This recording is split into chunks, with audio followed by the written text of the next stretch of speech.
EC চুপচাপ বসে আছে সোফায়। ওর সামনে গম্ভীর মুখে অর্থ বসে আছে। ইসি এবার মিনমিন কণ্ঠে বলে, কিছু দরকার ছিল ভাইয়া? আমাকে ডেকে পাঠালেন যে? অর্থ নড়ে চড়ে বসলো, নিজেকে খানিকটা সামলালো। এইভাবে কোনো কারো লাইফ নিয়ে ঘাটাঘাটি করা তার মোটেও ভালো লাগে না। তবে আজ কেমন যেন ও নিজের কৌতূহল দমাতে পারছে না। প্রাহির ওই জয়কে এতটা ভয় পাওয়ার কারণ জানার জন্য ওর মন মস্তিষ্ক দুটোই অস্থির হয়ে ওঠে। অর্থ প্রশ্ন করে ফেললো, আমাকে সব তুমি বলবে। প্রাহি কেন এতটা ভয় পাচ্ছিলেন ওনার কাজিনকে দেখে? I need each and every details of that. ইসি শুকনো ঢোক গেল, গলাটা কেমন যেন শুকিয়ে আসে। সামনে টি টেবিল থেকে পানির গ্লাস নিয়ে ঢোক ঢোক করে খেয়ে ফেললো। এখন একটু ভালো লাগছে। আস্তে আস্তে বলা শুরু করলো ইসি, প্রাহি, আমি হেমন্ত সবেমাত্র কলেজে উঠেছি। একদিন প্রাহির আব্বু মানে আঙ্কেলকে জানান ওনাকে মিশনে যেতে হবে, তা পুরো 1 বছরের জন্য। আঙ্কেল আবার আর্মি ছিলেন। আঙ্কেল প্রাহিকে আর আন্টিকে একা এত বড় বাড়িতে রেখে যাবেন এটা নিয়ে চিন্তায় ছিলেন। তাই তিনি সিদ্ধান্তে ছিলেন প্রাহি আর আন্টি তার বাবার বাড়িতে রেখে আসবেন। এতে আন্টি আর প্রাহির আরও একটা খারাপ লাগবে না। অবশ্য তখন প্রাহির নানু ভাই বেঁচে ছিলেন, তাই তারাও রাজি হয়ে যায়। এটাই ছিল আঙ্কেলের সবচেয়ে বড় ভুল সিদ্ধান্ত। প্রথম 6 মাস ভালোই কাটছিল। হঠাৎ একদিন প্রাহির কাজিন মানে ওর মামাতো ভাই জয় বিদেশ থেকে আসে। প্রায়ই সাথে কেমন যেন অন্যরকম আচরণ করতো। প্রায় আমাকে আর হেমন্তকে বলতো যে জয় ওর দিকে কেমন যেন বাজে দৃষ্টিতে তাকায়, আবার মাঝে মাঝে ওকে বাজেভাবে স্পর্শ করার চেষ্টা করে। হেমন্ত তো একদিন রেগে মেগে জয়কে মারার জন্য যেতেও যাচ্ছিল। প্রায় ওকে অনেক বুঝিয়ে শুনিয়ে থামায় যে আর মাত্র কয়েকটা দিন, তারপর তো আঙ্কেল এসেই পড়বেন। একদিন হঠাৎ জানতে পারলাম প্রায়কে হিপনোটাইজ করানো হয়েছে। আমি প্রায় ছুটে যাই প্রাহির কাছে। ওর জ্ঞান ফিরতেই আমাদের সবকিছু খুলে বলে ও। সেদিন নাকি ওর মা আর মামি শপিংয়ে গিয়েছিলেন, আর প্রাহির মামা তো কাজে থাকেন। বাকি থাকে প্রাহির নানু ভাই। তিনি প্রায় শয্যাশায়ী মানুষ, অসুস্থ থাকেন প্রায় 12 মাস। জানোয়ারটা সেই সুযোগটাই লুফে নেয়। একলা ঘরে প্রাহির সাথে জোর জবরদস্তি শুরু করে। প্রায় চিৎকার করাতে প্রাহির গায়ের ওড়না কেড়ে নিয়ে ওর মুখে বেঁধে দেয়, বিছানার চাদর দিয়ে ওর হাত পা বেঁধে দেয়। সেদিনই হেমন্ত প্রাহির থেকে কেমিস্ট্রি সাবজেক্টের নোটস নিতে এসেছিল। অনেকক্ষণ কলিং বেল বাজানো হচ্ছিল, কেউ দরজা খুলছিল না। উপায় না পেয়ে দারোয়ানকে বলল এক্সট্রা চাবি দিয়ে গেট খুলে দিতে। দারোয়ান যেহেতু হেমন্তকে চিনে তাই আর দ্বিমত করলো না। বাড়ির ভেতরে ঢুকে হেমন্ত সারা বাড়ি খুঁজেও প্রায়কে পাচ্ছিল না। অবশেষে গেস্ট রুমের কাছ থেকে এতেই এমন যেন শব্দ পায় হেমন্ত। দরজা ঠেলে ঢুকতে নিলে দেখে দরজা বন্ধ। হেমন্ত আর এক মুহূর্ত দেরি না করে দরজা ভেঙে ভেতরে ঢুকে যা দেখে তা তো বুঝতেই পারছেন। হেমন্ত সাথে সাথে এলো পাথরে মারতে শুরু করে জয়কে। জয় যখন জ্ঞান শূন্য হয়ে পড়ে ওকে ছেড়ে প্রাহির কাছে যায় হেমন্ত। প্রাহির অবস্থা দেখে কেঁদে দেয় হেমন্ত। প্রাহির হাত পা খুলে দিয়ে চাদর দিয়ে ওকে ঘুরিয়ে দেয়। অল্পের জন্য প্রায় সেদিন বেঁচে যায়। হেমন্ত ওকে নিয়ে সাথে সাথে হসপিটালে নিয়ে যায়। সবাইকে ফোন করে জানিয়ে দেয় সবটা। আঙ্কেলকে সবটা বলাতে তিনিও সব ফেলে সেদিনই ছুটে চলে আসেন। জয়কেও ওর বাবা হাসপাতালে ভর্তি করেন। এত কিছুর পরেও জয়ের বাবা মা নিজের ছেলের কুকীর্তি মেনে নেওয়ার বিন্দু মাত্র চেষ্টা করেন না। তাদের ভাষ্য মতে প্রায়ই নাকি তাদের ছেলেকে ভুলিয়ে ভালিয়ে এসব করার জন্য আহ্বান করেছে। আর জয় ছেলে মানুষ, একটু তো বেসামাল হবেই। প্রাহির নানু ভাই প্রিয় নাতনির এই অবস্থা মেনে নিতে পারেননি। জয়কে সবাই পুলিশে দিতে চায়। হেমন্ত তো বারবার জয়কে মারার জন্য যেতে চাচ্ছিল। আমরা অনেক কষ্টে সামলেছিলাম। প্রাহির মামা মামি পায়ে ধরে বলেন ওনার ছেলেকে যেন জেলে না দেয়। ওনাদের কুমিরের কান্না দেখে মেনে নেয় সবাই, কিন্তু প্রাহির নানু ভাই তৎক্ষণাৎ প্রাহির মামা মামি আর জয়কে ত্যায্য করে দেন। এমন একটা ঘটনা প্রাহির নানু ভাই কিছুতেই মেনে নিতে পারেননি। কিছুদিন পর তিনি মারা যান। এটা যেন প্রাহিকে আরো ভেঙে ঘুরিয়ে দেয়। একে সেই ঘটনা, আবার তার নানু ভাই মারা যায়। এতে অনেক বড় একটা শক খায় প্রাহি। 3 মাস নিজেকে ঘরবন্দি করে রাখে। আমি আর হেমন্ত অনেক চেষ্টা করেও ওকে সুস্থ করেছি। কত যে পাগলামি করতো, অনেক কষ্টে আবার ওকে আগের মতো করতে সফল হয়েছে আমরা। সেই থেকেই ও জয়ের নাম শুনলেই ভয়ে অস্থির হয়ে যায়। এক নাগাড়ে সব বলে দম নিল ইসি। এদিকে সবটা শুনে অর্থের সারা শরীর থরথর করে কাঁপছে। রাগে চোখ লাল হয়ে আসে ওর। হাত জোড়া মুষ্টিবদ্ধ করে নিজের রাগ সামলানোর চেষ্টা করছে। ইসি অর্থের দিকে তাকালো। অর্থের এমন ভয়ঙ্কর রূপ দেখে ভয় পেল। মিনমিনিয়ে কণ্ঠে বলল, ভাইয়া, আমি প্রাহির কাছে যাই। ইসির কোথায় কোনো রূপ প্রতিক্রিয়া করল না অর্থ। ইসি নিজেও আর কিছু না বলে উঠে চলে যায়।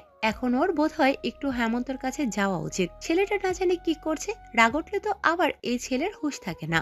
এদিকে অর্থ নিজের মোবাইলে কারোর নাম্বার ডায়াল করে ফোন লাগালো। ফোন রিসিভ হতেই গম্ভীর গলায় বলল, I am sending a person's name and a picture. I want all of his detail and bring him to me from wherever you can. Got it? Phone রেখে আজকের পার্টির CCTV footage থেকে জয়ের ছবি নিয়ে সেন্ড করে দিল। তারপর উঠে চলে গেল। এখন গিয়ে প্রাহিকে দেখে আসতে হবে। মেয়েটার অবস্থা কেমন কে জানে, মনটা কেমন যেন অস্থির হয়ে আছে। মায়ের বুকের সাথে লেপ্টে আছে প্রাহি। চেহারাটা কেমন মলিন আর শুকিয়ে আছে। চোখ জোড়া কান্নার কারণে ফুলে ঢোল হয়ে আছে। ঠোঁট জোড়াও হালকা ফুলে আছে। চুলগুলো এলোমেলো। তারপরেও যেন মেয়েটার চেহারায় এক সমুদ্র সমান মায়া জড়িয়ে আছে। অর্থ তাকিয়ে আছে প্রাহির দিকে। মেয়েটাকে একবার দেখা শুরু করলো আর চোখ সরানো যায় না। এরশাদ সাহেবের কথায় প্রাহির থেকে চোখ সরায় অর্থ। আমরা এখন বিদায় নিতে যাচ্ছি মিস্টার শিকদার। আজ থেকে যান মিস্টার রহমান। না, মনে দুঃখ নিয়েন না প্লিজ, আমাদের আজ যেতে হবে, বিদায় দিন আমাকে। এরশাদ সাহেবের করুণ কণ্ঠ শুনে কেউ আর জোর করলেন না ওনাদের। প্রাহি উঠে দাঁড়াতে নিতেই মাথা ঘুরে পড়ে যেতে নেয়।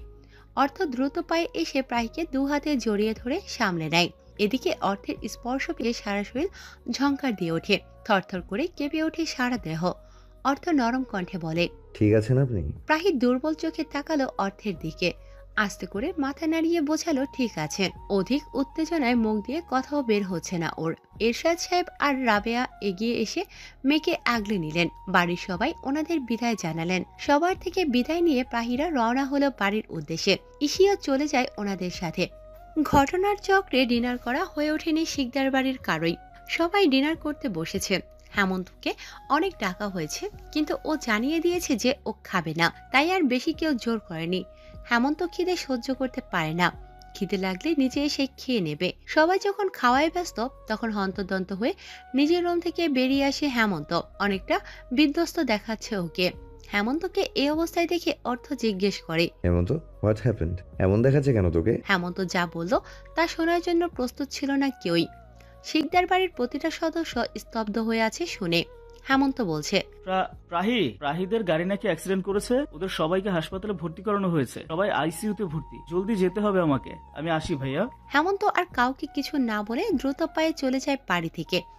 এদিকে বাড়ির সবাই খাবার রেখে তারাও রওনা হয় হসপিটালের উদ্দেশ্যে। অর্থের বুকটা ধরাস ধরাস করছে, হাত পা মৃদু কাঁপছে। একটু আগেও মেয়েটাকে বুকে নিয়েছিল অর্থ। অদ্ভুত ভালো লাগা কাজ করছিল মনে। আর এখন এই খবর শুনতে হলো ওকে। এ কেমন ভাগ্যের পরিহাস। অর্থের গাড়ির স্পিড আরো বাড়িয়ে দিল। যত তাড়াতাড়ি সম্ভব হসপিটালে পৌঁছাতে হবে। সবাই যেন ভালো থাকে মনে প্রাণে তা প্রার্থনা করলো। হাসপাতালের দম বন্ধকর পরিবেশ, ফিনাইলের কড়া গন্ধ, চারদিকে মানুষের সমাগম। করিডোরে দাঁড়িয়ে আছে শিকদার বাড়ির সবাই। কিছুক্ষণ পরপর নার্সদের ছোটাছুটি করতে দেখা যাচ্ছে। সেদিকেই থম মেরে বসে আছে হেমন্ত। আজ ওর এত রাগের কারণেই এমনটা হলো। ও যদি রাগ করে নিজেকে রোমবন্দি না করত তাহলে এমন কিছু হতো না। নিজেরই নিজেকে শেষ করে দিতে ইচ্ছে করছে।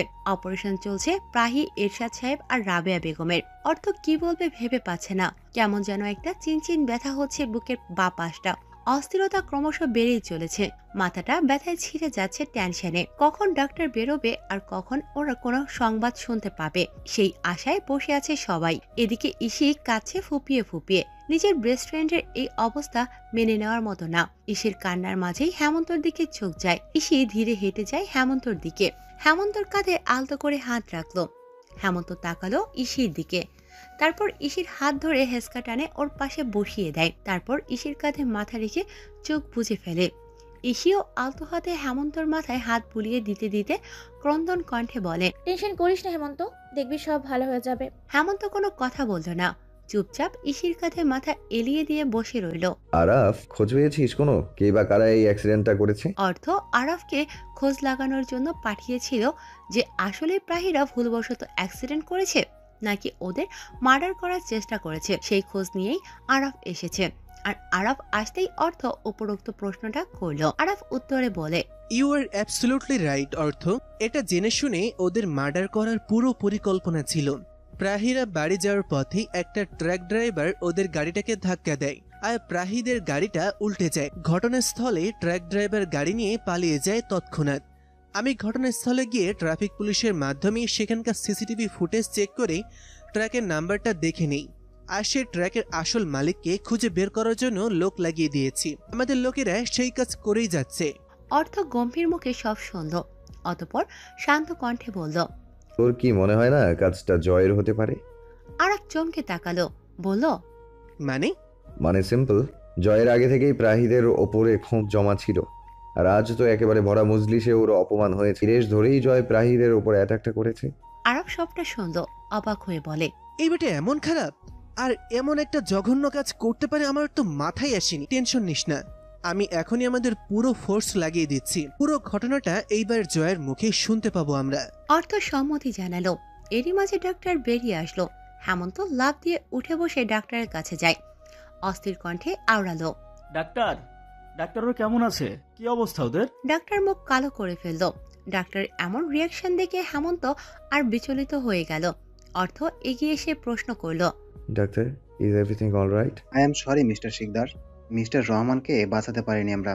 আমাদের সর্বোচ্চ চেষ্টা করেছি ওনাকে বাঁচানোর, কিন্তু উনি ওনার মাথায় খুব বাজেভাবে ইনজুর্ড হয়েছিলেন, তাই হাজার চেষ্টার ফলেও ওনাকে বাঁচাতে অক্ষম হয়েছি। এটা আমাদের ব্যর্থতা। হেমন্ত কাঁপা কাঁপা কণ্ঠে প্রশ্ন করল। আর প্রাহি আর আন্টি? ডাক্তার দীর্ঘশ্বাস ফেলে বললেন। প্রাহির বাম পাটায় অনেক আঘাত পেয়েছে, মাথায়ও অনেক আঘাত পেয়েছে, আর মিসেস রহমানকে অনেক চেষ্টার পর বাঁচাতে পারলেও উনি কমায় চলে গিয়েছেন। একটু পর প্রাহিরকে কেবিনে শিফট করা হবে। জ্ঞান ফিরলে আপনারা দেখা করতে পারবেন। আর মিসেস রহমানকে যতদিন নিঃশ্বাস চলে আমাদের এখানেই স্পেশাল ট্রিটমেন্টের মধ্যে রাখতে হবে। আই এম সো সরি, আমাদের ক্ষমা করবেন। ডাক্তার তার বিষাক্ত কথাগুলো বলে চলে গেলেন তার কাজে। হেমন্ত ধপ করে চেয়ারে বসে পড়ে। ইসি হাউমাউ করে কেঁদে দেয়। হিয়া গিয়ে ইসিকে ধরে। রায়হানা আর হেনাও কাঁদছেন। ওনাদের সামলাচ্ছেন হিয়াজ আর হিয়ান্ত। অর্থ হেমন্তর পাশে বসলো। ওর নিজেরও কষ্টে বুকটা ভার হয়ে আসে। চেয়েও অর্থ কাটতে পারছে না। চোখজোড়া লাল টকটকে হয়ে আছে ওর। কাঁদলে এখন চলবে না, হেমন্তকে সামলাতে হবে। ছেলেটা অনেক ভেঙে পড়েছে। অর্থ হেমন্তের মাথাটা বুকে চেপে ধরল। ভাইয়ের ভরসার হাতটা পেয়ে জোরে জোরে কেঁদে দেয় হেমন্ত। অর্থ ওর মাথায় হাত বুলিয়ে দিতে দিতে বলে। ডোন্ট ক্রাই হেমন্ত, এইভাবে কাঁদলে হবে? কাঁদিস না হেমন্ত।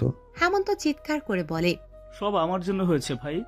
আমি যদি ওদের দায়িত্বশীলভাবে বাড়িতে পৌঁছে দিতে পারতাম তাহলে এমনটা হতো না। সব আমার জন্য হয়েছে। এটা তোর ভুল ধারণা। তুই সাথে থাকলেও কিছুই আটকাতে পারতি না। আল্লাহ যা চান তাই হয় হেমন্ত। যদি ওনাদের সাথে থাকতিও তাহলে প্রাহিদের সাথে সাথে তুইও আজ হসপিটালে ভর্তি থাকতি, কারণ কোনো কিছু আটকানোর ক্ষমতা আল্লাহ ছাড়া আমাদের কারো হাতে নেই হেমন্ত। এখন নিজেকে সামলা, শান্ত কর নিজেকে। এভাবে যদি তুই ভেঙে পড়িস, প্রাহিকে সামলাবে কে? তুই ছাড়া ওনাকে কেউ সামলাতে পারবে না। নিজেকে শক্ত কর হেমন্ত। এখন ওঠ, এরশাদ আঙ্কেলের জানাজার ব্যবস্থা করতে হবে। প্রাহির কখন জ্ঞান ফিরে সেটা ডাক্তার কোনো নির্দিষ্ট সময় দেয়নি। আঙ্কেলকে কবর দিতে হবে। অর্থের কথায় হেমন্ত কান্না থামালো। হ্যাঁ, ভাই তো ঠিকই বলেছে। ওকে যে শক্ত হতে হবে। মেয়েটার যে আজ সর্বহারা। বাবা নেই, মা তো থেকেও নেই। প্রাহিকে যে একা, এখানে হেমন্ত আর ইসি ছাড়া ওর আপনজন যে কেউই নেই। না, ওকে এভাবে ভেঙে পড়লে চলবে না। হেমন্তকে নিজেকে সামলাতে হবে দেখে বুক চিরে দীর্ঘশ্বাস ফেলল অর্থ। বুকটা কষ্টে জ্বলে যাচ্ছে। হৃদয়টা ছিন্ন বিচ্ছিন্ন বিক্ষিপ্তভাবে পড়ে আছে। নিজেকে অনেকটা অসহায় লাগছে অর্থের। মাত্র কয়েক ঘন্টার জন্য পরিচয়, মেয়েটার জন্য এত কষ্ট কেন লাগছে অর্থের? নাকি স্বাভাবিক মানুষের মতোই নিজেরও কারো কষ্টের সামান্যতম শোকাহত? কিন্তু আরো কত মানুষদের দেখেছে ওদের প্রিয়জনদের হারাতে। আর অফিসের এমপ্লয়ীদের কারো মা মারা গেলে, বাবা মারা গেলে অর্থ সেখানে যেত। ওদের কান্না দেখে একটু খারাপ লাগতো, কিন্তু আজ মাত্রা অতিরিক্ত কষ্ট হচ্ছে। চোখজোড়া তাদের অশ্রু বিসর্জন দেওয়ার জন্য অনুমতি চাইছে। কিন্তু অর্থ তো দুর্বল হৃদয়ের মানুষ না, সে কিছুতেই কাঁদবে না। নিজেকে সবার সামনে দুর্বল প্রমাণ নেহাত বোকামি ছাড়া কিছুই না। আর অর্থ তো সেসব বোকামি একদম করে না। কেটে গেছে 8 ঘন্টা।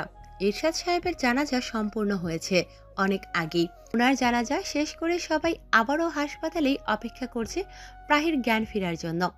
হিয়াজ, রায়হানা, হেনা, হিয়ান্ত ওনাদের বাড়ি পাঠিয়ে দিয়েছে অর্থ। শুধু শুধু হাসপাতালে এত মানুষের ভিড় করা ঠিক না। আর এমনিতেও তারা বুড়ো মানুষ, সারা রাত নির্ঘুমাত থাকলে তারাও অসুস্থ হয়ে পড়বেন। ইহি আর হেমন্তকে জোর করেনি অর্থ, কারণ ও জানে ওদের হাজার বললেও এখান থেকে সরানো যাবে না। আর ইসি যেহেতু মেয়ে, তাই ও একা এখানে থাকাটা ভালো দেখায় না। এজন্য হিয়াও এখানে থেকে গেছে। অপেক্ষার পালা শেষ করে একজন নার্স আসলো, অস্থির কণ্ঠে বলে, পেশেন্টের জ্ঞান ফিরেছেন। তিনি বারবার তার বাবা মাকে দেখার জন্য জেদ করছেন। আমি কিছুতেই ওনাকে সামলাতে পারছি না। প্লিজ আপনারা কেউ চলুন। সবাই দৌড়ে গেল প্রাহির কেবিনের সামনে। প্রাহির কান্নারত কণ্ঠস্বর শোনা যাচ্ছে। অর্থ চোখের ইশারায় হেমন্ত আর ইশিকে বলল ভিতরে যেতে। ইশি আর হেমন্ত তাই করলো। এদিকে হেমন্ত প্রাহির কাছে যেতে প্রাহি কাঁদতে কাঁদতে বলে, এই হেমন্ত, আমাদের গাড়ি অ্যাক্সিডেন্ট হয়েছে। আমি তো ঠিক আছি। আমি কতক্ষণ যাবত বলছি আমাকে আব্বু আম্মুর কাছে নিয়ে যেতে। এই নার্স কিছুতেই আমায় যেতে দিচ্ছে না। তুই এসেছিস ভালো হয়েছে। এখন আমাকে নিয়ে চল না আব্বু আম্মুর কাছে। ওনারা কেমন আছে আমি নিজে চোখে দেখবো হেমন্ত। প্রাহিকে এমনভাবে কান্না করতে দেখে অর্থ চোখ বুজে ফেলল। মেয়েটার কান্না সহ্য হচ্ছে না ওর, একদম সহ্য হচ্ছে না। এই কণ্ঠনকৃত প্রতিটা বাক্য তীরের ন্যায় বুকটা ঝাঁঝরা করে দিচ্ছে ওর। এদিকে হেমন্ত আর ইসি কিছুতেই সামলাতে পারছে না প্রাহিকে। অস্থির আচরণ করছে মেয়েটা। এরকম আচরণে 2-3 বার পায়ে আর মাথায় ব্যথা অনুভব করায় কুকিয়ে উঠেছে, তাও দমে যায়নি ও। সকল ব্যথা এক সাইডে ফেলে দিয়ে নিজের বাবা মার জন্য পাগল হয়ে গিয়েছে প্রাহি। প্রাহিকে সামলাতে না পেরে হেমন্ত প্রাহির গালে চড় মারল। সবাই অবাক হয়ে গেল, এই অসুস্থ প্রাহিকে হেমন্ত চড় মারল, তাও এত জোরে। হেমন্ত রেগে চিল্লিয়ে বলে ওঠে, আঙ্কেল আর নেই প্রাহি। আঙ্কেল আমাদের সবাইকে ছেড়ে পরকালে পাড়ি দিয়েছেন, আর আন্টি চিরদিনের জন্য কোমায় চলে গিয়েছেন। সত্যিটা মেনে নে প্রাহি, মেনে নে এটা। ইসি ফুপিয়ে কেঁদে উঠল। প্রাহির এই অবস্থা ওর বিন্দুমাত্র সহ্য হচ্ছে না। প্রাহি হেমন্তর এমন বিষাক্ত বাক্যগুলো সহ্য করতে না পেরে তৎক্ষণাৎ জ্ঞান হারিয়ে লুটিয়ে পড়ে হেমন্তের বুকে। হেমন্ত প্রাহিকে দুহাতে আগলে নেয়, তারপর আলতো করে শুইয়ে দিয়ে কান্নারত ইসির দিকে তাকায়। শীতল কণ্ঠে বলে, কান্না করিস না ইসি, ওকে এখন আমাদেরকেই সামলাতে হবে। কাঁদিস না প্লিজ। আমরা ছাড়া যে ওর আর কেউ নেই রে। ও যে আজ থেকে এতিম হয়ে গেল, আমরা এখন আর একমাত্র ভরসা। ইসি, তুমি কি সেদিন কিছুই দেখোনি? মানে তুমিও তো ছিলে গাড়িতে, তাই না? তাহলে তুমি আগে থেকেই কি কোনো আন্দাজ করতে পারোনি, বা এমন কিছু মনে হয়নি যে তোমাদের আগে থেকে কেউ ফলো করছে? অর্থের প্রশ্নে ইসি নাবোধক মাথা নাড়ল। আস্তে করে বলে, আসলে ভাইয়া, গাড়িতে উঠে তো আর কেউ পেছনের দিকে তাকিয়ে থাকে না, তাই না? আমার ক্ষেত্রেও তাই। তবে প্রাহিররা যখন আমাকে আমার বাসায় ড্রপ করে দিয়ে চলে আসছিল, আমি ওদের গাড়ির পেছনে আমি একটা ট্রাক দেখেছিলাম। আমাদের বাড়ির রাস্তা অনেক সরু, ওখান দিয়ে ট্রাক যাওয়া আসা করে না। করলেও যদি আমাদের এলাকায় কেউ দরকারি জিনিসপত্র আনে তখন আসে। তবে ওই সময় এত রাতে সেখানে ট্রাক আসা একটা সন্দেহের মধ্যে পড়ে। এটা আমার ব্যর্থতা ভাইয়া। আমার মাথায় একটুও খেয়াল আসেনি যে ওই ট্রাকটাই ওদের গাড়ি অ্যাক্সিডেন্ট করাতে পারে। অর্থ দীর্ঘশ্বাস ফেলল। ইসি বলল, ভাইয়া, আমি একটু প্রায়ীকে দেখে আসি। অর্থ মাথা নাড়িয়ে সম্মতি জানালো। তারপর আরাফকে উদ্দেশ্য করে বলে, ওই ট্রাক ড্রাইভারকে যে করেই হোক ধরতে হবে। কোনো খোঁজ পেয়েছিস ওই লোকের? আরাফ ব্যর্থ শ্বাস ফেলল। হতাশ কণ্ঠে বলে, অনেক চেষ্টা করেছি খোঁজার, কিন্তু পাচ্ছি না। ওই জয়ের কোনো খোঁজ নেই। আমার মনে হয় দুটোই গা ঢাকা দিয়েছে একসাথে। না, এইভাবে হবে না। আমাদের আরো কড়াভাবে আমাদের লোকদের কাজে লাগাতে হবে। অর্থ রাগী কণ্ঠে বলে, ঘোড়ার ঘাস খাচ্ছে নাকি ওরা? 2 দিন যাবৎ খুঁজে চলছে, কিন্তু কোনো ইনফর্ম আমাদের জানাতে পারছে না। Damn it. রাগে চেয়ারে জোরে একটা দেয়ালে ঘুষি মারল অর্থ। আরাফ অর্থকে রেগে যেতে দেখে বলল, রাগিস না প্লিজ। আমরা জলদি খুঁজে পাবো ওদের। পুলিশও তো ওদের কাজ করছে। জলদি ওই কুকুরের বাচ্চাদের ধরতে পারবো আমরা। তাই কর, যত দ্রুতভাবে পারিস। অর্থের কথায় আরাফ মাথা নাড়িয়ে সম্মতি জানালো। তারপর চলে গেল। অর্থ তাকালো কেবিনের কাচের দরজার দিকে। সেখানে দেখা যাচ্ছে প্রাহি চুপচাপ বসে আছে, আর ইসি এবং হেমন্ত ওকে খাওয়ানোর চেষ্টা করছে। আজ 2 দিন হয়ে গিয়েছে সেই ঘটনার। সেদিন যখন প্রাহির জ্ঞান ফিরে আসে, মেয়েটা সেদিন থেকে একটা কথা অবধি বলেনি কারো সাথে। চুপচাপ বসে থাকে নিস্তেজ মানুষদের মতো। মনে হয় মেয়েটা বেঁচে তো আছে, কিন্তু ওর ভিতরে কোনো রুহ নেই। কেমন নিষ্প্রাণ হয়ে আছে সব সময়। প্রায় আধ ঘন্টার চেষ্টায় পরেও যখন প্রাহিকে কিছুই খাওয়াতে পারল না হেমন্ত, তখন কেবিন থেকে বের হয়ে আসলো। ওর সহ্য হচ্ছে না প্রাহির এই অবস্থা দেখে। হেমন্ত বাহিরে আসতেই অর্থ বলল, কিছুই খাইনি? হেমন্ত ছলছল চোখে ভাইয়ের দিকে তাকালো। ধরা গলায় বলে, এভাবে আর কতদিন চলবে ভাই? ওকে এই অবস্থায় দেখতে যে আমার একটু ভালো লাগে না।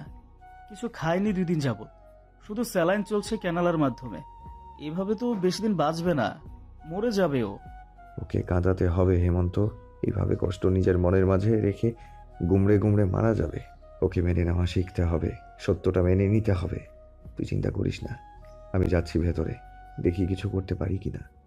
হেমন্ত চোখ মুছে সম্মতি জানালো। অর্থ প্রাহির কেবিনে গেল। ইসি ইশারা করলো চলে যেতে, তাই ইসি চলে গেল। অর্থ আস্তে করে প্রাহির পায়ের কাছে বসলো। মেয়েটা এই 2 দিনে কেমন শুকিয়ে গেছে, চোখের নিচে কালি পড়েছে, চেহারায় লাবণ্যতা যেন হারিয়ে গিয়েছে। মাথায় ব্যান্ডেজ, হাতে ক্যানোলা লাগানো, বাম পাটা ব্যান্ডেজ করা। প্রাহিকে এই অবস্থায় দেখে অর্থের ঠিক কতটা কষ্ট হচ্ছে তা বলে বোঝাতে পারবে না। ভেতরটা জ্বলে পড়ে যাচ্ছে ওর। অর্থ আর একটু এগিয়ে বসলো প্রাহির কাছে, শান্ত কণ্ঠে বলে, কেমন আছো প্রাহি? প্রাহির কোনো জবাব নেই। অর্থ আবারও বলে, এইভাবে আর কতদিন মৌনতা পালন করবেন প্রাহি? এইভাবে চললে তো আপনি মরে যাবেন। আপনি মারা গেলে আপনার মায়ের কি হবে সেই কথা একবারও চিন্তা করেছেন আপনি? আপনার বাবা আর নেই, আপনি তাদের একমাত্র সন্তান। এখন আপনাকেই সবার দায়িত্ব নিতে হবে, আপনার মাকে বাঁচাতে হবে। আপনার বাবা কি আপনার এই অবস্থা দেখে খুব খুশি হচ্ছেন আপনি মনে করছেন? না, একদম ভুল ভাবছেন আপনি। আপনাকে এই অবস্থায় দেখে তিনি মরেও শান্তি পাচ্ছেন না। এভাবে হার মেনে নিলেন? এইভাবে চলবে কিভাবে প্রাহি? আপনাকে যে এই নিষ্ঠুর পৃথিবীর সাথে লড়তে হবে। আপনার বাবার হত্যাকারীকে খুঁজে বের করতে হবে, তাকে কঠোর থেকে কঠোরতম শাস্তি দিতে হবে। আপনার মায়ের এই অবস্থার পেছনে যে দায়ী, তাকে তার সর্বোচ্চ শাস্তি দেবেন আপনি। কিন্তু আপনার মাঝে সেরকম কোনো মনোবলই আমি দেখছি না। কেমন সন্তান আপনি? আপনার বাবা মায়ের এই অবস্থার জন্য তাকে শাস্তি না দিয়ে আপনি নিজে শাস্তি দিয়ে গুমড়ে মরছেন এই হাসপাতালে। এইভাবে হবে না প্রাহি, আপনাকে শক্ত হতে হবে। আপনার মায়ের জন্য আপনাকে বাঁচতে হবে, নিজের মায়ের জন্য আজীবন লড়তে হবে এই নিষ্ঠুর পৃথিবীর বিরুদ্ধে। কথাগুলো পড়লে অর্থ তাকালো প্রাহির দিকে। প্রাহির চোখ জোড়া ছলছল করছে। অর্থ এগিয়ে গিয়ে প্রাহির বাহু ধরে ওর মুখোমুখি হলো, গম্ভীর কণ্ঠে বলল, কাঁদুন প্রাহি, আজ প্রাণ ভরে কাঁদুন। আজই যেন আপনার শেষ কান্না হয়। নিজের সবটুকু কষ্ট উজাড় করে কেঁদে ভাসিয়ে দিন, যেন আজকের পর থেকে আর কেউ আপনাকে কাঁদাতে না পারে। নিজেকে এতটা পাথর বনে রূপান্তর করবেন। কেঁদে নিন প্রাহি, কাঁদুন। আপনার বাবা আর নেই প্রাহি, আপনার মা হাসপাতালে মৃত্যুর সাথে লড়াই করছেন। তাদের জন্য আজ শেষ কান্না কেঁদে নিন। অর্থের কথা শেষ হতে দেরি প্রাহির হাউমাউ করে কাঁদতে দেরি নেই। মেয়েটা পাগলের মতো কান্না করছে। অর্থ হ্যাঁচকা টানে প্রাহিকে নিজের বুকের মাঝে চেপে ধরল। কাদার জন্য কারো ভরসাযোগ্য প্রশস্ত বুকটা পেয়ে যেন আরো কান্নায় ভেঙে পড়ল প্রাহি। নিজের সবটুকু কষ্ট আজ কেঁদে কেটে অর্থের বুক ভাসিয়ে দেবে। প্রাহি কাঁদতে কাঁদতে বলে, আমার বাবা, আমার বাবা নেই। আমার বাবা, আমি এরপর থেকে কার কাছে নালিশ করব? কার কাছে হেমন্তের নামে বিচার দিব আমি? কে আমায় তারপর আদরে ভাবে বুকে টেনে নিয়ে মাথায় হাত বুলিয়ে দিবে? আমার আম্মু তো আর কোনো দিন আমায় বকা দিবে না। কেন হলো এমনটা আমার সাথে? কি পাপ করেছি আমি? আমি সবটা হারিয়ে শূন্যের কোঠায় চলে গেলাম। আমার বাবাকে মেরে ফেললো ওরা। আমার ভরসার জায়গাটুকু ওরা কেড়ে নিল আমার কাছ থেকে। আমাকেও কেন মেরে ফেললো না ওরা? আমায় কেন বাঁচিয়ে রাখলো? আমি আমার বাবার কাছে যাব। আমি বাবাকে দেখবো, আমি বাবার বুকে মাথা রাখবো। নিয়ে চলুন আমার বাবার কাছে, আমি বাবার কাছে যাব। অর্থের চোখ জোড়া লাল হয়ে আসে। কণ্ঠনালীতে কান্না আটকে রাখার জন্য ব্যথা অনুভব হচ্ছে। এই মেয়েটার বুক ফাটা আহাজারি শুনে ওর নিজের কলিজা ছিঁড়ে যাচ্ছে। অর্থ প্রাহির মাথা হাত বুলিয়ে দিতে দিতে বলে, কাঁদে না, আর কাঁদে না। নিয়ে যাবো আঙ্কেলের কাছে, একটু সুস্থ হয়ে উঠুন আপনি। প্রাহি উঠে বসলো, চিৎকার করে বলে, না, আমি এক্ষুনি আমার বাবার কাছে যাব। আমায় নিয়ে চলুন আমার বাবার কাছে। আমি বাবার কাছে যাব, প্লিজ দিয়ে চলুন আমায়। আমার এখানে দম বন্ধ হয়ে আসছে, পাগল হয়ে যাব আমি। ওকে ওকে, আপনি হাইপার হবেন না, আমি এক্ষুনি নিয়ে যাচ্ছি। অর্থ কেবিনের বাহিরে এসে দেখলো ইসি আর হেমন্তর চোখে পানি। অর্থ ওদের উদ্দেশ্যে বলে, কাঁদিস না প্লিজ তোরা, এখন গাড়ি বাহির কর। প্রাহি পাগলামি করছেন অনেক। ওনাকে এখন আঙ্কেলের কবরের কাছে না নিয়ে গেলে হিতে বিপরীত হবে। ওনার মাথায় আঘাত পেয়েছেন, তাই ওনাকে এতটা হাইপার হতে দেওয়া ঠিক হবে না। আচ্ছা ভাই, আমি গাড়ি বাহির করছি, তুমি ওকে নিয়ে আসো। এসে চল। ওরা যেতেই অর্থ আবারও প্রাহীর কাছে আসলো। কোনো কিছু না ভেবে হুট করে কান্নারত প্রাহীকে এক ঝটকায় কুলে তুলে নিল। প্রাহী ভয় পেলেও পরক্ষণে ছলছল চোখে তাকিয়ে রইল অর্থের দিকে। দুনিয়াতে এখন প্রাহী বেঁচে থাকবে 4 জন মানুষের আশায়। এখন প্রথম ওর মা, দ্বিতীয় অর্থ, তৃতীয় হেমন্ত আর চতুর্থ ইসি। অর্থ ওকে ভালোবাসুক আর না বাসুক, প্রাহী অর্থকে চিরজীবন ভালোবেসে যাবে। প্রাহী অর্থের গলা জড়িয়ে ধরে ওর কাঁধে মাথা রেখে ফুপিয়ে উঠল। প্রাহীর গরম নিঃশ্বাসগুলো অর্থের গলায় এসে লাগছে। অদ্ভুত ভালো লাগায় মনটা ছেয়ে গেল অর্থের। প্রাহীকে আরেকটু ভালোভাবে নিজের সাথে জড়িয়ে নিল। মেয়েটাকে এইভাবে আগলে রাখতে চায় নিজের বাহুডোরে অর্থ। কেন চায় তা জানে না অর্থ, শুধু ও এটাই চায় প্রাহী ওর কাছে থাকুক, ওর সাথে থাকুক, আর ও প্রাহীকে নিজের সবটা দিয়ে আগলে রাখবে। কখনো প্রাহীর হাত ছাড়বে না, এটা মনে মনে নিজের কাছেই নিজে ওয়াদা করল অর্থ। যে কোনো পরিস্থিতিতে প্রাহী ঢাল হয়ে থাকবে ও সারা জীবন। কোনো দুঃখ কষ্ট যেন প্রাহীকে ছুঁতে না পারে, তার সর্বোচ্চ চেষ্টা করবে ও। এভাবে একটা যুবতী মেয়েকে নিজের বাড়িতে রাখার কোনো মানে আছে ভাবি? বাড়িতে দুটো জোয়ান ছেলে আছে আপনার। বলা তো যায় না ছেলে মানুষের মন কখন ভুলভাল কিছু করে ফেলে। আর যেইভাবেই অন্যের মেয়েকে আর কত দিন নিজের কাছে রাখবেন? মেয়েটার আত্মীয় স্বজন থাকলে তাদের কাছে দিয়ে আসুন। আজ এরশাদ সাহেবের জন্য মিলাদ রেখেছেন শিকদার বাড়িতে। 10 দিন কেটে গিয়েছে সেই ঘটনার পরে। আর এই মিলাদের অর্থ দের এলাকায় অনেক মানুষদের নিমন্ত্রণ করা হয়েছে। সেখান থেকেই একজন মহিলা কথাগুলো বলল। প্রায়ই হিয়ার কাছে কিছু বিষয় নিয়ে কথা বলছিল, এতিমখানায় তোবারক পাঠাবে সেই বিষয়ে। কিন্তু আচমকা এমন কথা শুনে ওর কথা থেমে যায়, বাকরুদ্ধ হয়ে যায় প্রাহী। সত্যি তো, এভাবে তো কোনোদিন ভাবিনি প্রাহী। 10 দিন যাবৎ এই বাড়ির মানুষদের উপর নির্ভর করে চলছে প্রাহী, কিন্তু এভাবে আর কতদিন? ঠিক কতদিন তারা এইভাবে ওকে মানুষগুলোর কাঁধে বোঝা হয়ে থাকবে? না, এইভাবে আর চলবে না। প্রাহী এখন অনেকটাই সুস্থ, শুধু মাথার আঘাত গুরুতর হওয়ায় একটু ব্যথা হয়। এ আর তেমন কিছু না।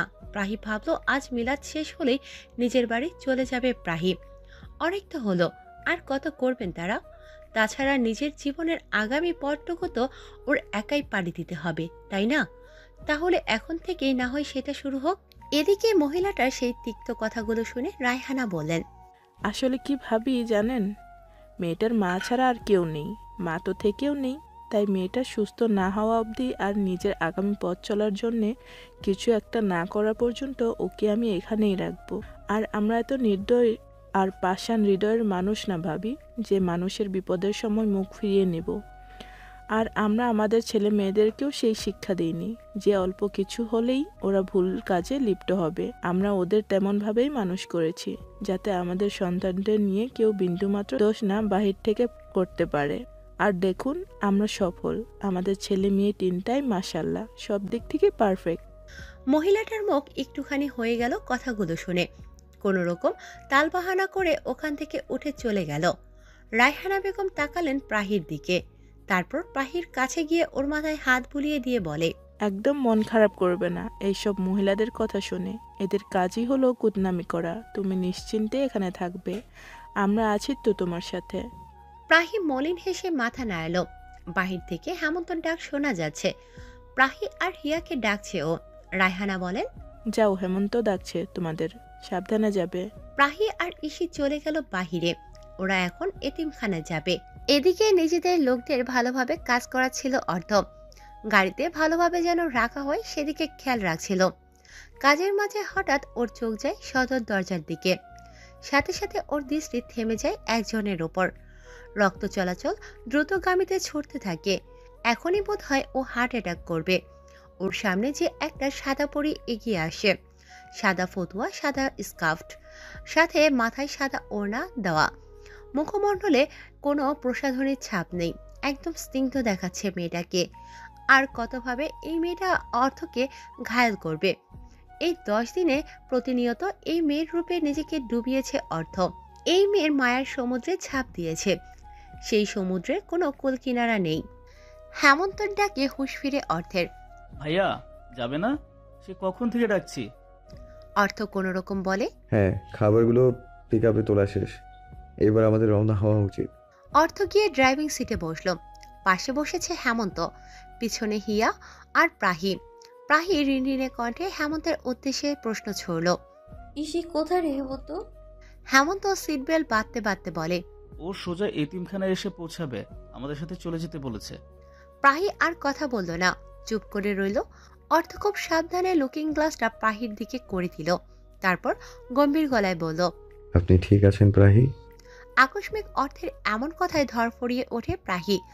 লোকটার কণ্ঠস্বর যতবার শুনে ওর অবস্থা ঠিক এমনই হয়। লোকটার গলার স্বরেও যেন মাদকতা আছে। মুহূর্তেই কিভাবে যেন প্রাহির ভিতর শুদ্ধ কাঁপিয়ে দেয়। প্রাহি জোরে শ্বাস ফেলে নিজেকে স্বাভাবিক করল, অতঃপর বলল, ঠিক আছি আমি। বসতে কোনো অসুবিধা হচ্ছে না তো? আই মিন, পায়ে বা মাথায় ব্যথা লাগছে? প্রাহি অবাক হলো ভীষণ। লোকটাকে এমন অস্থির দেখাচ্ছে কেন? প্রাহি অবাক কণ্ঠে বলে, আমি ঠিক আছি, আমার কোনো সমস্যা হচ্ছে না। অর্থ একটা স্বস্তির নিঃশ্বাস ফেলে গাড়ি স্টার্ট দিল। সারাদিনের কাজের ঝামেলায় মায়াময়ীর সাথে দুদণ্ড কথা বলতে পারেনি ও। মেয়েটার সাথে কথা না বলতে পেরে কেমন যেন অস্থির লাগছিল। এখন কথা হওয়ায় একটু ভালো লাগছে। এ কদিনে মেয়েটা ওর অভ্যাসে পরিণত হয়েছে। এক পলক একে না দেখতে পারলে অর্থের কেমন যেন দম আটকে আসে। এদিকে অর্থের দিকে ভ্রু কুঁচকে তাকিয়ে আছে হেমন্ত। বোঝার চেষ্টা করছে ওর ভাইয়ের মতিগতি। গত 10 দিন যাবৎ ভাইকে অন্য এক রূপে আবিষ্কার করেছে হেমন্ত। যেই অর্থ মেয়েদের দেখতেই পারে না, মেয়েরা কাছে আসলে রেগে জ্বালামুখী হয়ে যায়। আজ কিনা সেই ভাই সেদে সেদে একটা মেয়ের সাথে কথা বলে। হুটহাট মেয়েটাকে কোলে তুলে নেয়। মেয়েটার ব্যথায় অস্থির হয়ে ওঠে। তবে কি ও যা ভাবছে সেটা কি সত্যি হতে চলেছে? অবশেষে কি ওর ভাই প্রেমে পড়েছে? হ্যাঁ, প্রেমে তো পড়েছেই। হেমন্তর তো এমন লাগে ইসির জন্য। ইসির কথা মনে পড়তেই আনমনে হাসে হেমন্ত। মেয়েটা যে কখন আসবে, আজ সারাদিনে কাজের চাপে একটু কথা হয়নি ইসির সাথে ওর।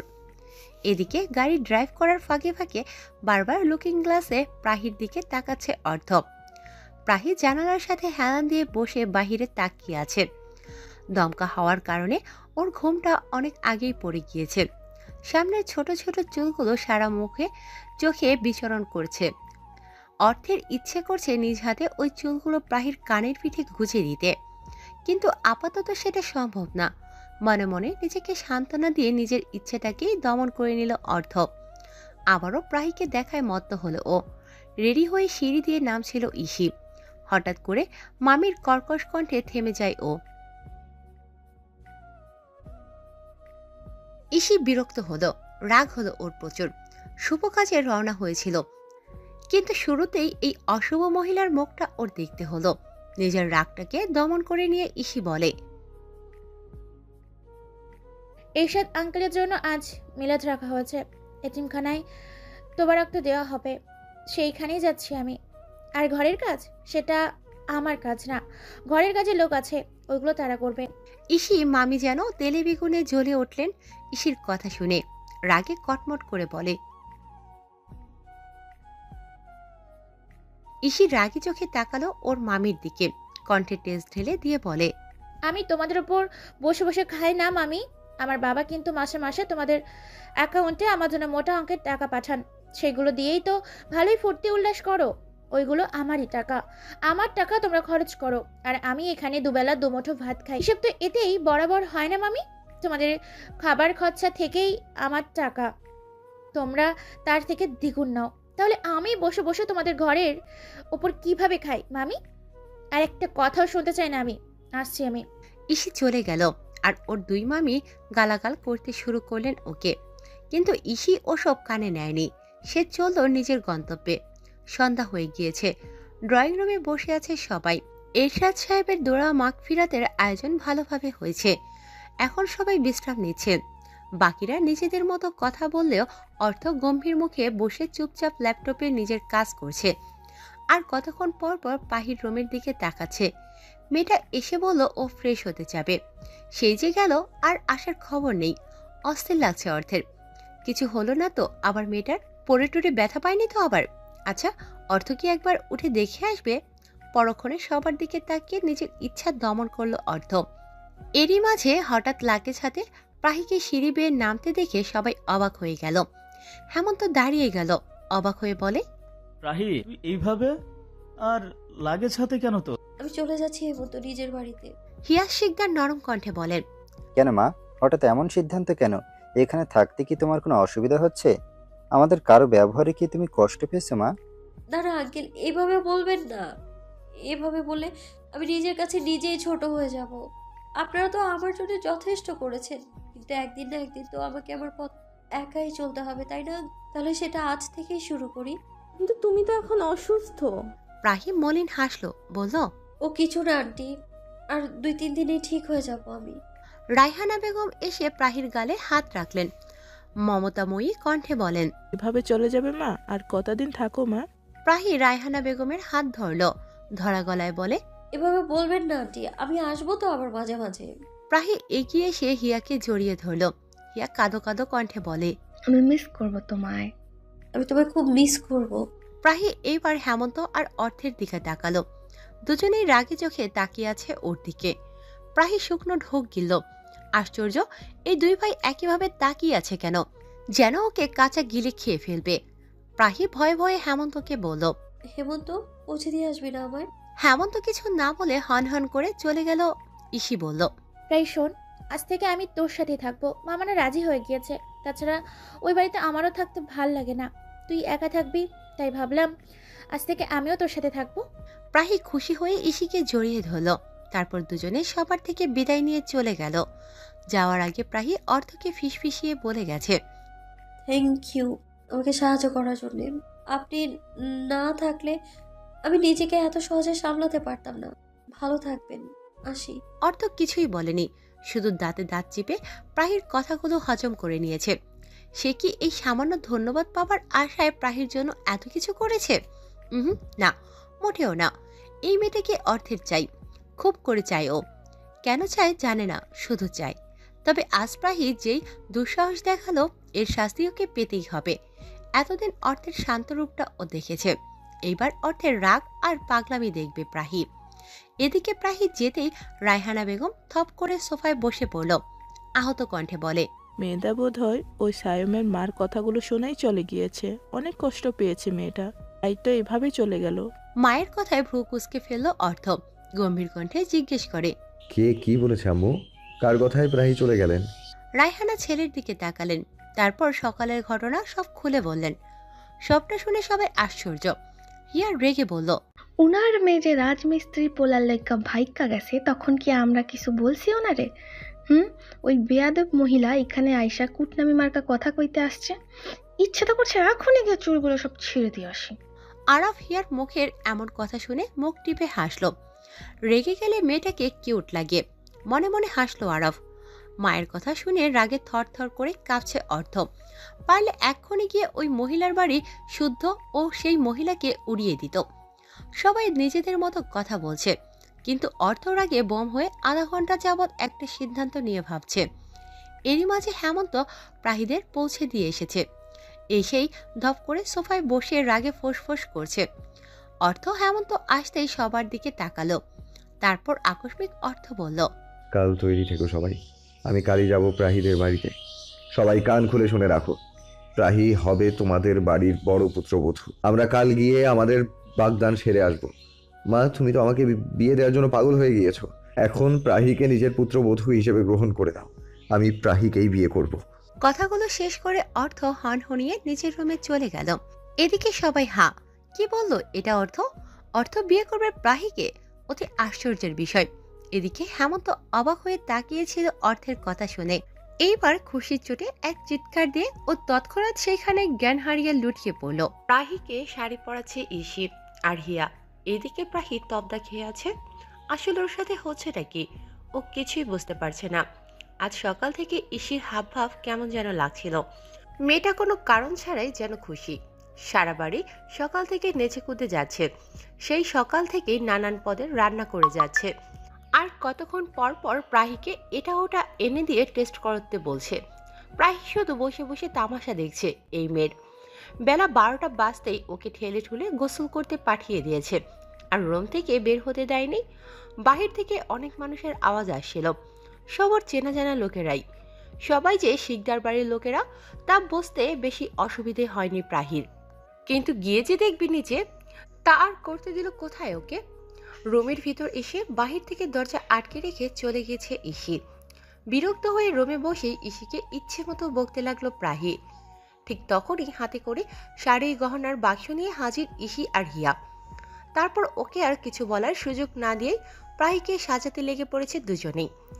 এতক্ষণ প্রাহি চুপ ছিল, কিন্তু এইবার না পেরে প্রশ্ন করেই ফেলল।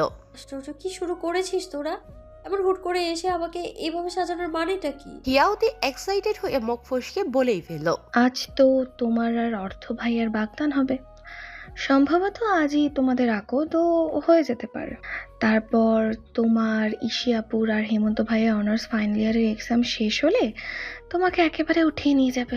অবশ্য তা সম্পূর্ণ তোমার মতামতের উপরে। তুমি চাইলে আজই নিয়ে যাবে, তারপর একটা বড় করে রিসেপশন পার্টি রাখবে। হিয়া নিজের মতো বকর বকর করেই যাচ্ছে। ইসি যে ওকে থামানোর জন্য এত চেষ্টা করলো, কিন্তু কোনো লাভ হলো না। এই মেয়ে গড়গড় করে সব বলে দিচ্ছে। বলা শেষে ইসির দিকে চোখ যেতেই দেখে ইসি ওর দিকে রাগি চোখে তাকিয়ে আছে। পরক্ষণেই ওর মনে পড়ল অধিক উত্তেজনায় ও পেটের কথা সব উগলে দিয়েছে। হিয়া কানে হাত দিয়ে সরি বোঝালো। এইবার ইসি আর হিয়া ভয়ে ভয়ে প্রাহির দিকে তাকালো। প্রাহি তো সেই কখন থেকেই স্ট্যাচু হয়ে আছে। ও কি বলবে ভেবে পাচ্ছে না। অবশেষে কি ওর ভালোবাসা পূর্ণতা পেতে চলেছে? ও কি সত্যি শুনল সব? হৃস্পন্দনের গতি দ্রুত থেকে দ্রুত হয়েছে। অদ্ভুত শিহরণে পুরো শরীর কেঁপে কেঁপে উঠছে, মাথাটাও ঘোরাচ্ছে। প্রাহি আর সহ্য করতে পারল না এইসব। জ্ঞান হারিয়ে ইসির গায়ে পড়ে গেল। এইদিকে ইসি আর হিয়া ব্যাককল হয়ে তাকিয়ে আছে। হলো কি এটা? কাল হেমন্ত বিয়ের কথা শুনে জ্ঞান হারিয়েছে, আর আজ প্রাহিও। এ কি হলো? হিয়া শুকনো ঢোক গিল, বলল, তুমি প্রাহি আপুকে সামলাও, আমি নিচে গিয়ে বলে আসি যে প্রাহি আপু সেন্সলেস হয়ে গিয়েছে। ইসি মাথা নাড়িয়ে সম্মতি দিল। হিয়া এক দৌড়ে নিচে আসলো, তারপর দু হাঁটুতে ভর দিয়ে হাঁপাতে লাগলো। হিয়াকে এভাবে হাঁপাতে দেখে আরাফ বলল, কি হয়েছে হিয়া, তুমি এভাবে হাঁপাচ্ছ কেন? হিয়া জোরে জোরে শ্বাস নিয়ে নিজেকে স্বাভাবিক করে বলল, প্রাহি আপু জ্ঞান হারিয়ে ফেলেছে বিয়ের কথা শুনে। অর্থ কথাটা শোনার সাথে সাথে দাঁড়িয়ে পড়ল, চেঁচিয়ে বলল, হোয়াট? কি বলছিস এসব? অর্থ এক দৌড়ে উপরে চলে গেল। হেমন্ত নিজের মাথা চুলকাতে চুলকাতে নিজ ভাইয়ের পিছে পিছে গেল। হেমন্ত জানে প্রাহি কেন জ্ঞান হারিয়েছে। প্রাহি যে ওর ভাইকে অনেক আগে থেকেই ভালোবাসে এটা জানে হেমন্ত। আর আকস্মিক এইভাবে প্রাহি আর অর্থের বিয়ের কথা শুনে যে প্রাহিও যে হেমন্তের মতো অতিরিক্ত শখ সহ্য করতে না পেরে যে জ্ঞান হারিয়েছে সেটা হেমন্ত ভালো করেই জানে। হেমন্ত ওপরে এসে দেখলো ইসি প্রাহির পাশে বসে আছে। হেমন্ত এক পলক ওর ভাই আর প্রাহির দিকে তাকিয়ে এগিয়ে গিয়ে ইসির হাত ধরে টেনে হিস্ট্রি রুমের বাহিরে এনে রুম বাহির থেকে লক করে দিল। এইদিকে ইসি হেমন্তর এমন ব্যবহারে কপট রাগ নিয়ে বলল, আশ্চর্য, এবার টেনে আনলি কেন? দেখছিস না প্রায় ওখানে অসুস্থ? মতো মাথা মোটারাই এরকম প্রশ্ন। দেখছিস ভাইয়া ভিতরে গিয়েছে, তাহলে তুই ওখানে গাম্বার মতো বসেছিলি কেন? তো কি করব? প্রাহির জ্ঞান ফেরাতে হবে না। মেয়েটা এইভাবে আচানক অজ্ঞান হয়ে গেল। সেটা তোকে ভাবতে হবে না, যার জিনিস সেই সামলে নিবে। চল এখন। চার চোখা মেয়ে। ইসিকে হেমন্ত চার চোখা বলায় ইসি বেজায় রেগে গেল। রেগে দাঁত কিরমিরিয়ে বলল, দেখ হেমন্তর বাচ্চা, আমি চশমা পরি বলে তুই আমাকে এইভাবে অপমান করতে পারিস না। হেমন্ত ইসিকে চোখ টিপে বলল, অবশ্যই বলবো। আর আমি শুধুই হেমন্ত, আমার এখনো কোনো বাচ্চা হয়নি। অবশ্য তুই চাইলে সেটাও হতে পারে। আমি তো এক পায়ে রাজি। হেমন্ত চলে গেল শীষ বাজাতে বাজাতে। আর এদিকে ইসি কনফিউজড হয়ে দাঁড়িয়ে রইল। হেমন্ত বলে গেল কি এটা? সব ওর মাথার উপর দিয়ে গেল। চোখে মুখে পানি ছিটা পড়তেই পিটপিট করে চোখ মেলে তাকালো প্রাহি। ঝাপসা চোখ জোড়া স্পষ্ট হতেই এইভাবে মুখের উপর অর্থকে ঝুঁকে থাকতে দেখে ঘাবড়ে গিয়ে চেঁচিয়ে উঠতে নিলেই অর্থপাহির মুখ চেপে ধরল। প্রাহির চোখ বড় বড় করে তাকিয়ে আছে অর্থের দিকে। অর্থকে নিজের এতটা কাছে দেখে ওর পুরো শরীর কাঁপছে। অর্থ লাল রাগে চোখ নিয়ে তাকিয়ে প্রাহির দিকে। চেঁচাতে যাচ্ছিলেন কেন স্টুপিড? প্রাহি অসহায় চোখে অর্থের দিকে তাকালো। অর্থ বুঝতে পেরে প্রাহির মুখ থেকে হাত সরিয়ে নিল। অর্থ এবার একটানে প্রাহিকে শোয়া থেকে উঠিয়ে নিয়ে নিজের সাথে চেপে ধরল। প্রাহি ভয় পেয়ে গেল। দুহাত অর্থের বুকে রেখে ভয়ার্ত দৃষ্টিতে তাকালো অর্থের দিকে। কাপা গলায় বলল, করছেন আপনি?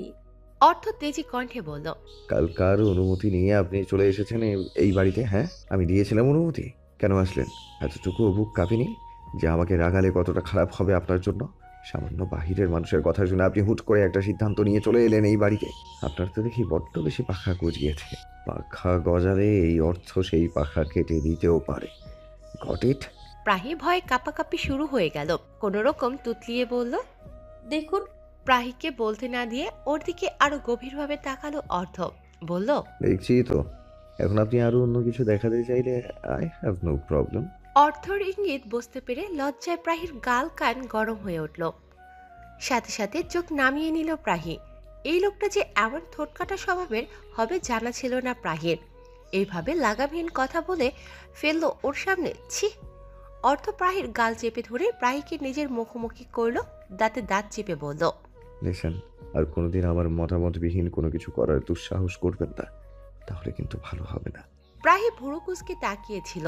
গালে ব্যথা পাচ্ছে প্রাহি, তাও নিজের ব্যথাটুকু সামলে নিয়ে সাহস জুগিয়ে বলল, কেন আপনার সব কথা শুনতে হবে?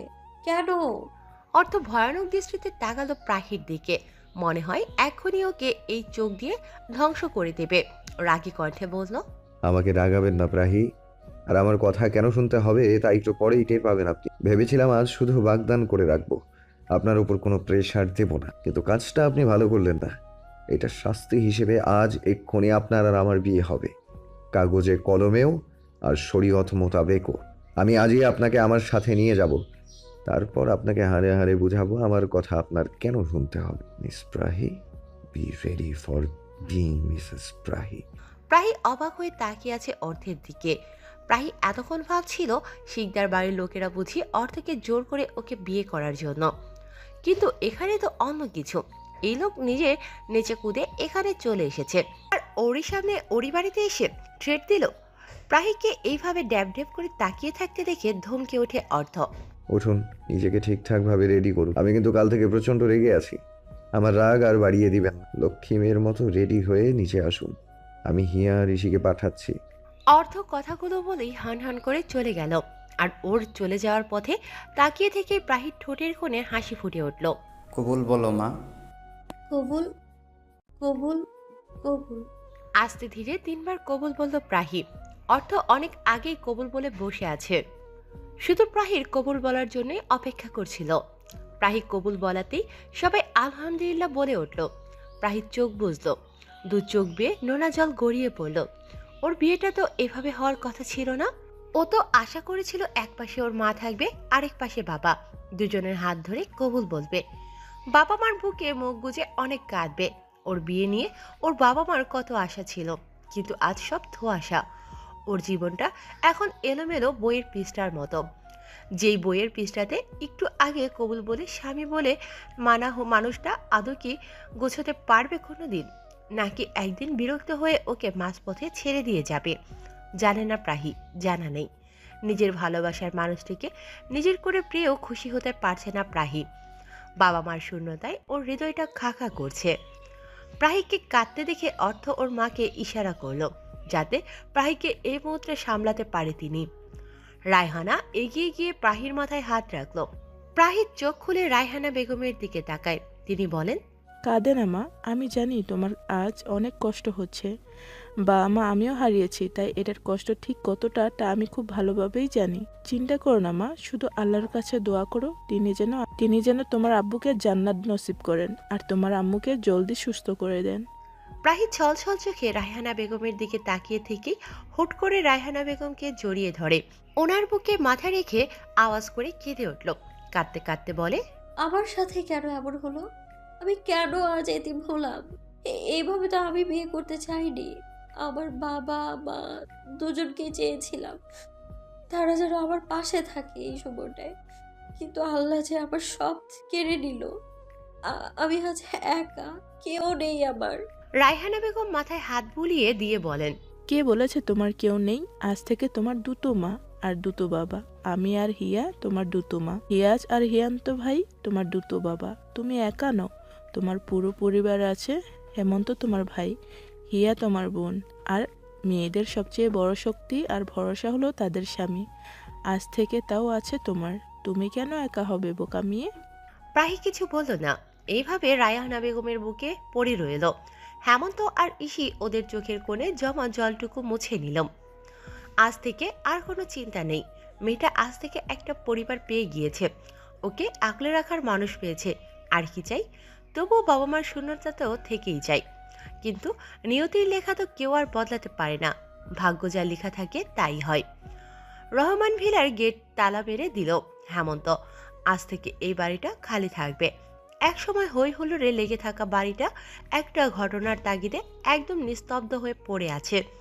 দীর্ঘশ্বাস ফেলল হেমন্ত, সবার উদ্দেশ্যে বলল, বাবা, চাচ্চু, আম্মু আর কাকিমা এক গাড়িতে চলে যাও। আমি ইসিকে নিয়ে বাইকে করে ওদের বাসায় ড্রপ করে দিয়ে আসি। আরাফের সাথে চলে যাস, আর ভাই আর প্রাহি একটা গাড়িতে করে আসো। সবাই হেমন্তের কথা মতো চলে গেল। হেমন্ত বাইকে উঠে বসতেই ইসিও উঠে বসলো, কিন্তু দূরত্ব বজায় রেখে। হেমন্ত ভ্রু কুঁচকাল, রাগ নিয়ে বলল, এমন ভাব করতেছোস লাগে জীবনও আমার সাথে বাইকে বসস নাই। আজাইরা ঢং না ধইরা আমার সাথে বস, না হলে চার চোখা তুই যে চিকনা পেছনের থেকে কখন বাতাসের সাথে যে একদম উড়া যাবি গা, টেরি তো পাবো না। ইসি ধূপ করে একটা ঘুষি মেরে দিল হেমন্তের পিঠে। হেমন্ত হালকা আর্তনাদ করে বলে, উফ, মারস কেন সকিনার মা? ইসির আগে ফোঁস করে বলে, দেখ হেমন্ত, এসব ফাউল নামে আমাকে ডাকবি না, আর এসব আজাইরা কথাও বলবি না। তাছাড়া বাড়ি দিয়াই আমায়, নালে আর একটা ঘুষি খাবি। হেমন্তর কাঁধে আর কোমরে হাত রাখলো ইসি। হেমন্ত মুস্কি হেসে বাইক স্টার্ট দিয়ে চলে গেল। তুমি সবসময় আমার সাথে এইভাবে কথা বলো কেন?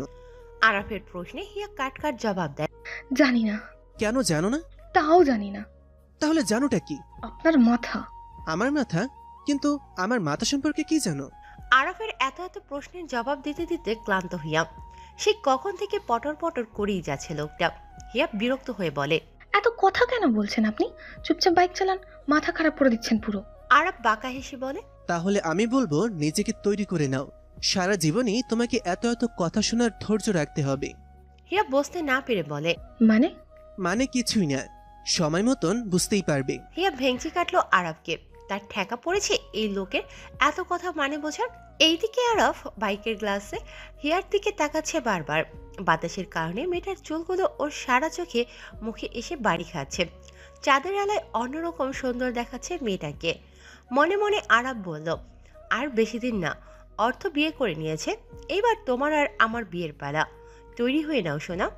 হাসলো আরাফ কথাগুলো ভেবে। গাড়ি ড্রাইভ করছে অর্থ, ওর পাশেই চুপচাপ বসে আছে প্রাহি। জানালার সাথে হেলান দিয়ে বসে আছে, চোখ জোড়া সামনের দিকে তাকিয়ে আছে। অর্থ ড্রাইভ করার ফাঁকে বারবার প্রাহির দিকে তাকাচ্ছে।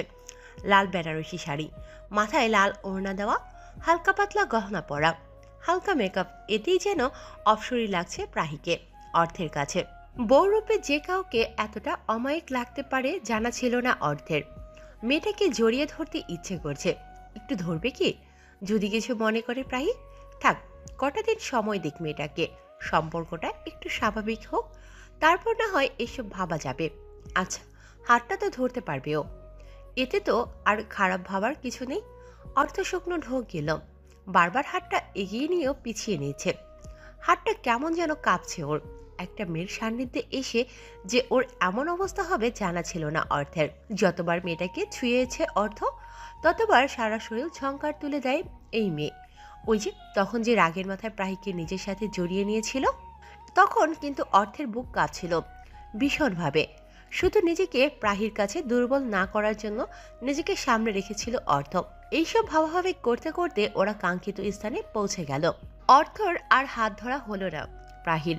দীর্ঘশ্বাস ফেলল অর্থ, আর্দ্র কণ্ঠে ডাকলো, প্রাহি শুনছেন, আমরা পৌঁছে গেছি।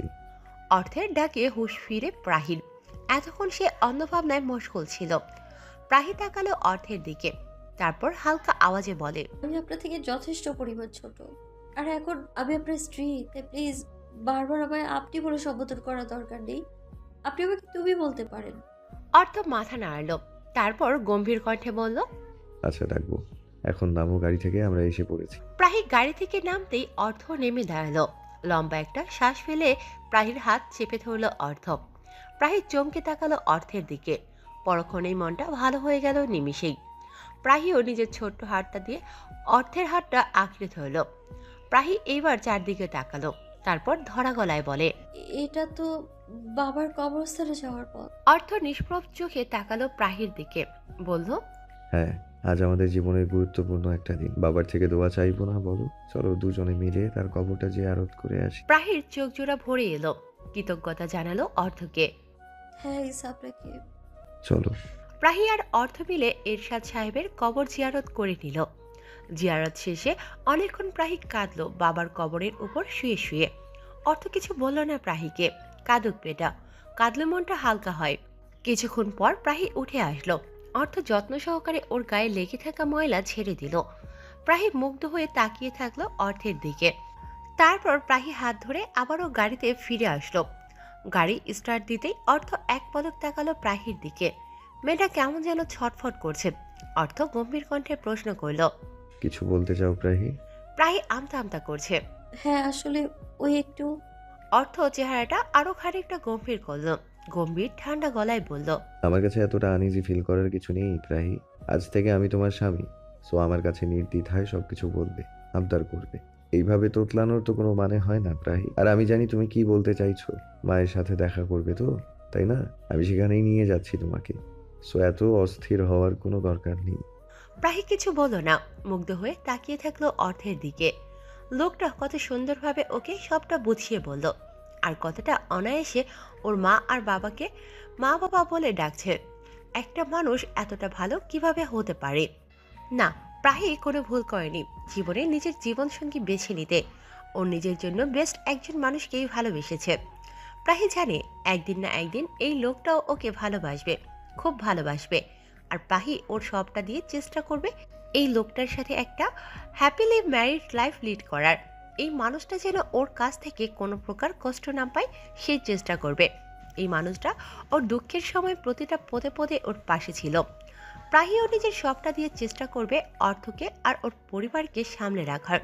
উফ, ভুল বলেছে, এটা তো এখন ওরও পরিবার। আর নিজের পরিবারকে কিভাবে আগলে রাখবে সেটা খুব ভালোভাবে জানে প্রাহি। কথাগুলো ভেবেই ঠোঁটের কোণে মুচকি হাসি ফুটে উঠল প্রাহির। ফুলে সজ্জিত রুমের বিছানায় চুপটি করে বসে আছে প্রাহি। কেমন যেন লাগছে ওর কাছে। এই দিনটার জন্য কতকাল ধরে অপেক্ষা করছে ও, অথচ কাঙ্ক্ষিত দিনটা আসতেই মনে মনে ভয় কাজ করছে প্রাহির। অস্থিরতা ক্রমশ গ্রাস করে নিচ্ছে ওকে। প্রাহি ঘোমটার ভেতর হতেই রুমের চারদিক চোখ ভোলালো। খুব সুন্দর করে রুমটা সাজিয়েছে ওরা। চারদিকে ফুল আর ক্যান্ডেল লাইট দিয়ে ভরা মোহময় পরিবেশ। বারান্দায় যাওয়ার জন্য স্লাইডিং ডোরটা পুরো খুলে দেওয়া, সেখানে সাদা পর্দা টানানো। পর্দাগুলো বাতাসের দাপটে খানিক বাদে উড়ে উড়ে আবার থেমে যাচ্ছে। বাহির থেকে হেমন্ত, হিয়া আর আরাফের চেঁচামেচি শোনা যাচ্ছে। ওরা অর্থকে টাকা দেওয়ার জন্য বলছে। খানিক বাদে চেঁচামেচি থেমে গেল। খট করে দরজাটা খুলে গেল। প্রাহির মনে হলো দরজাটা খোলার শব্দে যেন কলিজাটা ছেদ করে উঠেছে। ভয়ে গায়ের শাড়িটা খামচে ধরল সজোরে। মাথা ঘোরাচ্ছে অধিক চিন্তার কারণে ওর। এদিকে রুমে ঢুকে সর্বপ্রথম বিছানায় বসে থাকা প্রাহির দিকে নজর গেল অর্থের। যেই অর্থ মেয়েদের ধারে কাছেও যেত না, আর সেই অর্থ কিনা আজ থেকে একটা মেয়ের সাথে একই রুমে সারা জীবন কাটাবে। অদ্ভুত অদ্ভুত, জীবনটা বড্ড অদ্ভুত। অর্থ আস্তে করে প্রাহির পাশে বসল। প্রাহি হালকা নড়ে উঠল। অর্থ প্রাহির ঘোমটাটা মাথা থেকে সরিয়ে ফেলল। ঘোমটা সরাতেই প্রাহির মায়াবী মুখটার দিকে মুগ্ধ হয়ে তাকিয়ে থাকলো অর্থ। মুখে কোনো ভারী মেকআপ নেই, শুধু চোখের গাঢ় করে কাজল টানা, আর ঠোঁটে হালকা গোলাপি লিপস্টিক। এতেই যেন সৌন্দর্যের অর্থের চোখে ধা দিয়ে যাচ্ছে। অর্থ নিজের অজান্তেই বলে উঠল, মাশাআল্লাহ। অর্থের এমন ঘোর লাগা কণ্ঠস্বর শুনে বুক কেঁপে উঠল প্রাহি। আর চোখে তাকালো অর্থের দিকে। লোকটা এখনো তাকিয়ে আছে ওর দিকে। প্রাহি আস্তে করে এইবার সালাম দিল। এতে ধ্যান ভাঙে অর্থের। অর্থ সালামের জবাব দিল। অর্থ এইবার প্রাহির হাতে একটা ছোট্ট প্যাকেট ধরিয়ে দিল। প্রাহি অবাক হয়ে তাকালো অর্থের দিকে, বলল, এগুলো কি? অর্থের গম্ভীর কণ্ঠস্বর, এইগুলো তোমার দেনমোহর টাকা, আমি সব পরিশোধ করে দিলাম। এইবার তুমি এইগুলো দিয়ে কি করবে তোমার ব্যাপার। প্রাহি মাথা নাড়িয়ে সায় জানালো।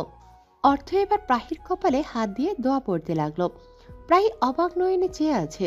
লোকটাকে সাদা পাঞ্জাবিতে অনেক স্নিগ্ধ দেখাচ্ছে। সুদর্শন এই যুবকটা আজ থেকে ওর স্বামী। ভাবতে প্রাহির মনের ভেতর তোলপাড় শুরু হয়ে গেল। অর্থ দোয়া পড়ে শেষে প্রাহির গায়ে ফু দিয়ে দিল। ধীর আওয়াজে বলল, চলো উজু করে আসি, নফল নামাজ পড়ে আল্লাহর কাছে আমাদের নতুন জীবনটা যেন সুখের হয় সেই দোয়া করি। ও চলুন। প্রাহি আর অর্থ দুজন অজু করে নামাজ পড়ে নিল। নামাজ শেষে অর্থ বলল, বারান্দায় যাবে? ও চলুন। বারান্দায় গিয়ে অর্থ দোলনায় বসে পড়ল। তারপর প্রাহিকেও বসতে বলল। প্রাহি বসতেই অর্থ বলে উঠল। গান শুনবে? প্রাহির অবাক কণ্ঠস্বর শোনা গেল। আপনি গান গাইবেন? অর্থ চারদিকে নজর বুলিয়ে ভ্রু কুঁচকে প্রাহির দিকে তাকিয়ে বলে,